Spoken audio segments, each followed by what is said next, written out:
Las elecciones de este 1 de julio de 2018 en México fueron catalogadas como las más controversiales de la historia.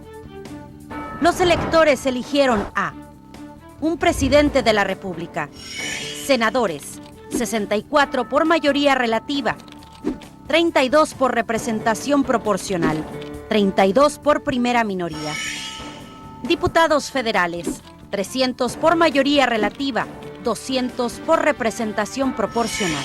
En el país también hubo elecciones locales para gubernaturas, jefatura de gobierno de la Ciudad de México, congresos locales, ayuntamientos, juntas municipales y alcaldías. En todo el país fueron instaladas alrededor de 157,000 casillas, de las cuales más de 1,100 fueron especiales.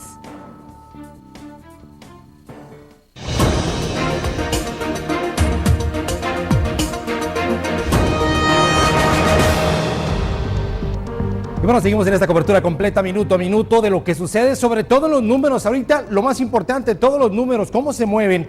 Y ya le informábamos sobre todo la participación ciudadana del voto del 63% de quienes salieron sí a votar y a ejercer su derecho. Nos arrojan estos números, se los voy a mencionar, por ahí lo veo en pantalla. Andrés Manuel López Obrador con el 53%, Ricardo Anaya un 22.8%, Jaime Rodríguez Calderón, el único independiente, 5.8%, y José Antonio Meade con un 16.3% hasta ese momento. Seguimos actualizando las cifras para darle a conocer los datos más precisos de cómo se mueven, como ya le decía, los importantes números en este 1 de julio.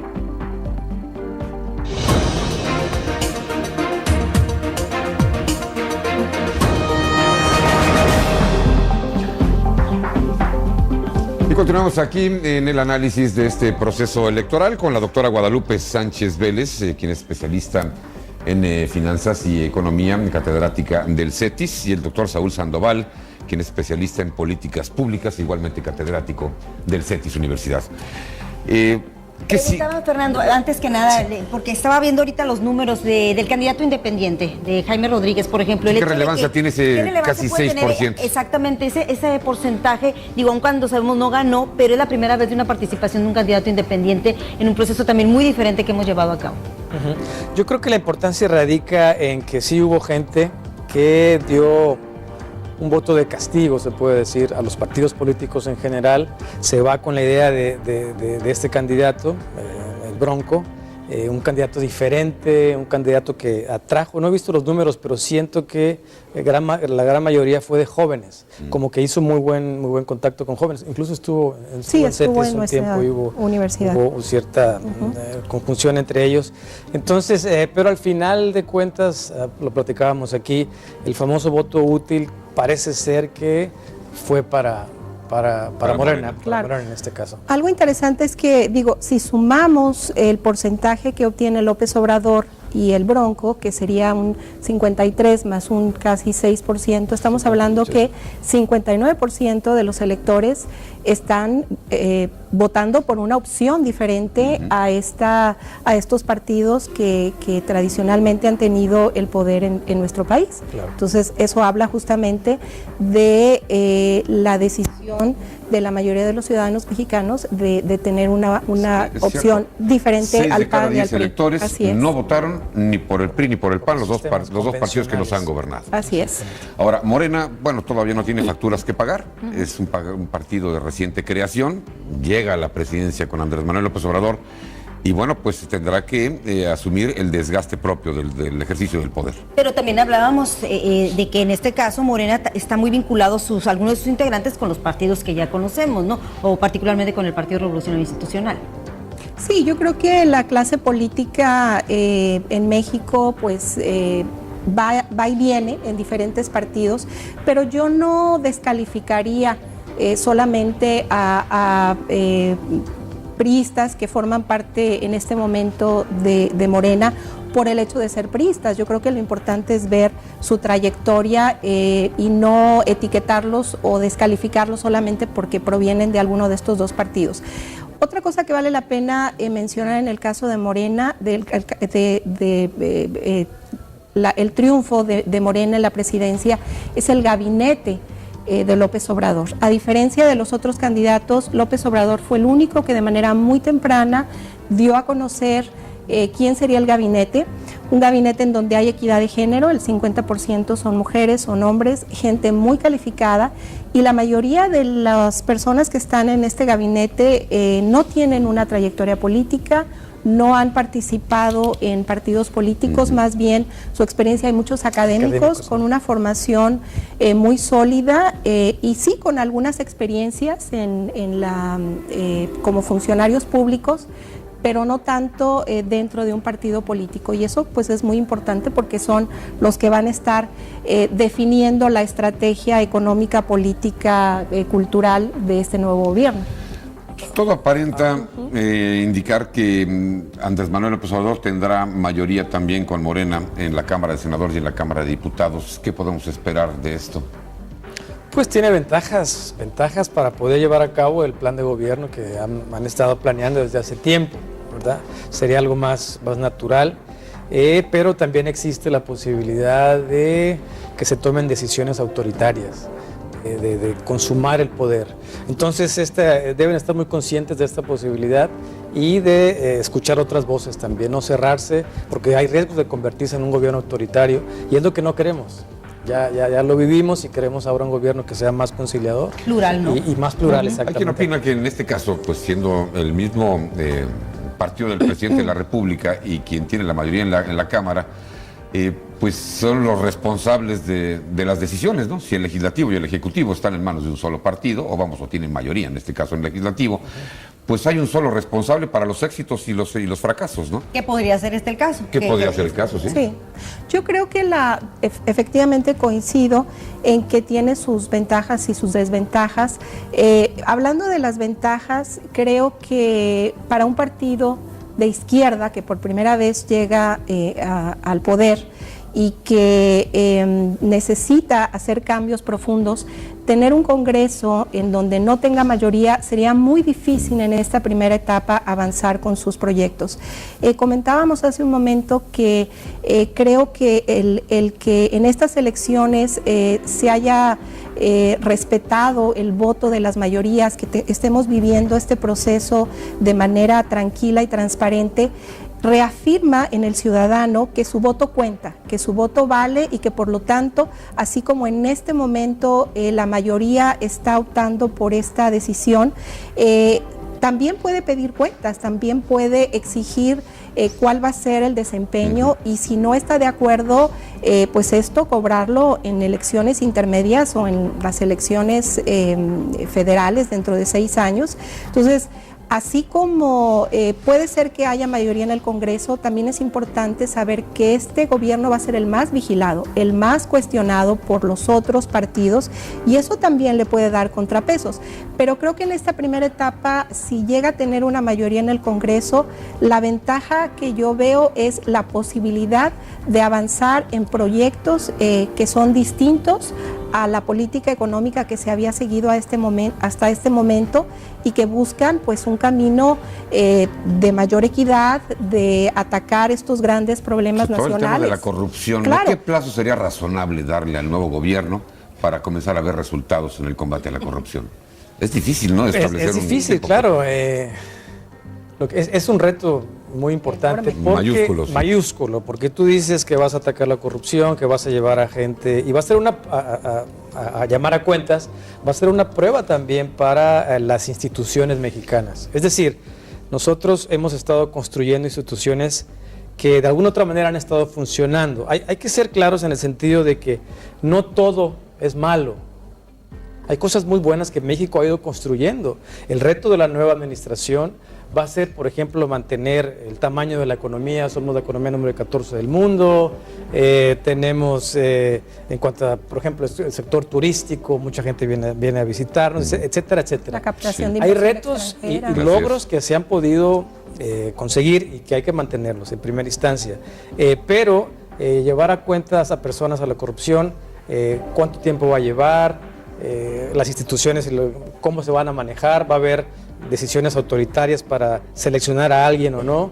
Es un reto complejo. Ahora, de que se va a acabar la corrupción en 1 o 2 años, eso es muy ilusorio. Entonces es un proceso también estructural. Ahora, como entidades fronterizas, también a nosotros nos interesa aquí en Baja California y como el resto de la frontera, esa relación que va a mantener con Estados Unidos, con nuestros vecinos, dado también el discurso que habíamos estado escuchando de Andrés Manuel López Obrador contra el mismo Donald Trump, el presidente de Estados Unidos. Sí, yo creo que en ese sentido el gobierno de López Obrador, bueno, durante su campaña, sí dejó muy en claro la importancia del libre comercio, la importancia de mantener la red de tratados comerciales que tiene México actualmente, de cuidar la relación que tiene con Estados Unidos, pero no por eso buscar una relación más equitativa, no por ello no seguir diversificando nuestros mercados.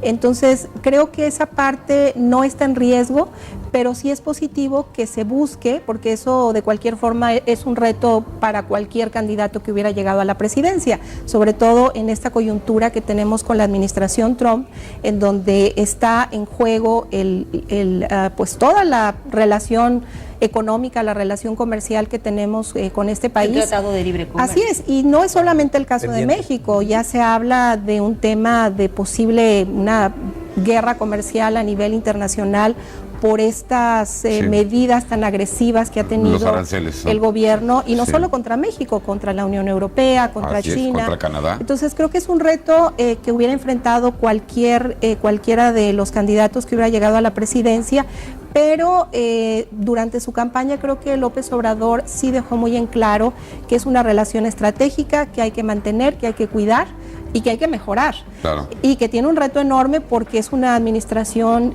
muy complicada para nuestro país, con muchos retos en la parte sobre todo comercial.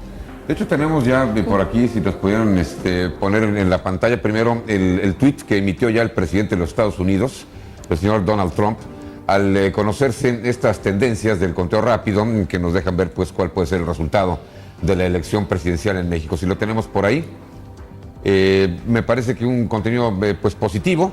Felicita a Andrés Manuel López Obrador y le dice pues que está dispuesto, vamos pues a trabajar con él.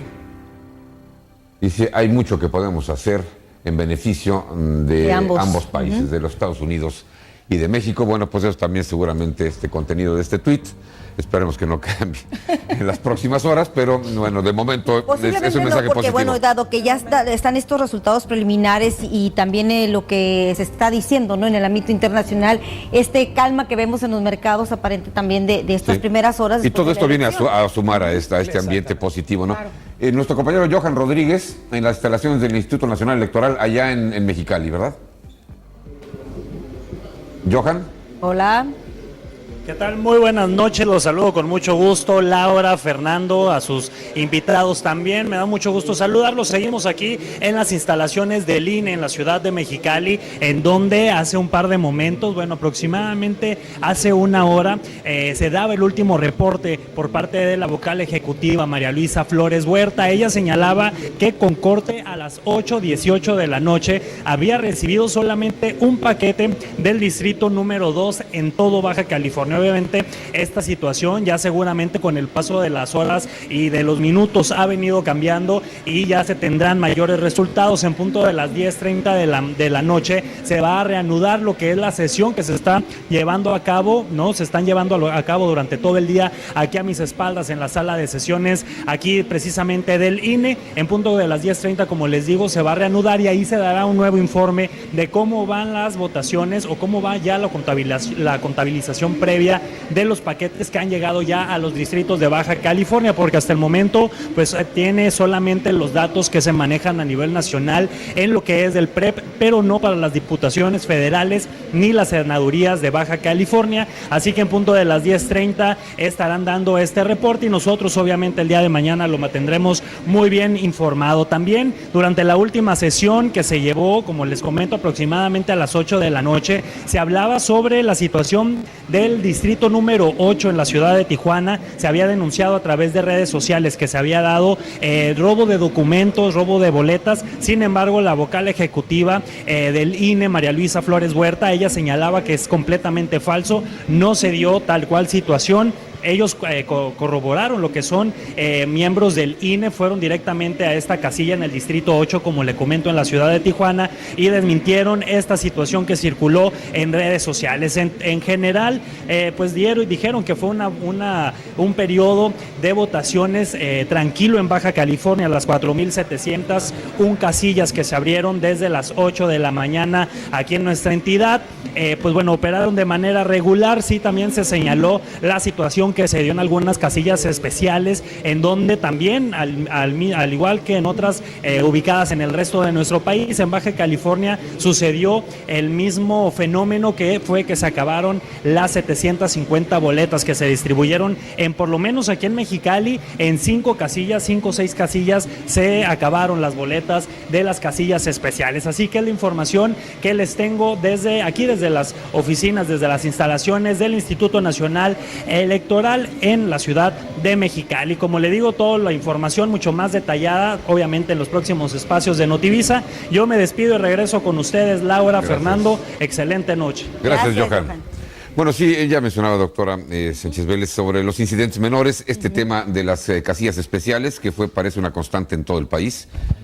Más aún aquí en Tijuana fue realmente muy notorio, pues con la población que tenemos migrante también. Flotante, migrante, gente que llega de otros rumbos del país y que no actualiza su tarjeta, su credencial de elector. Y sería un fenómeno también, pues no hay boletas suficientes. Que nos comentaban, por ejemplo, en el caso de Mexicali, muchas personas llegaban a votar a las especiales cuando no les correspondía y podían haber ido a la suya, ¿no? Entonces ahí también viene esta problemática de que se acaban estas boletas especiales en estas casillas. Sí, y ahí, por ley entiendo que hay un número determinado de boletas que se pueden destinar en estas casillas especiales, y bueno, justamente es eso, para casos extraordinarios, pero de pronto la gente considera que el no estar en su domicilio le da esta flexibilidad, cuando pues sí tenemos que ser muy conscientes que es una obligación ciudadana y en la medida de lo posible pues votar en donde nos corresponde. Claro. Entonces creo que también habría que tener en cuenta esto, ¿no? Más que una irregularidad, pues es una situación que se da por esta limitante de la cantidad de boletas. Era del conocimiento de todos los partidos, ¿no? Así es. Quizá debieron enfatizar más en eso. Exacto, sí. Puntualizar más qué pasaría si se acaban las boletas. Que dicho de paso, siempre ha sido así, ¿no? Sí, pero es algo recurrente. Siempre pasa. Momento de hacer una pausa y regresamos aquí en este programa especial Decisión 2018.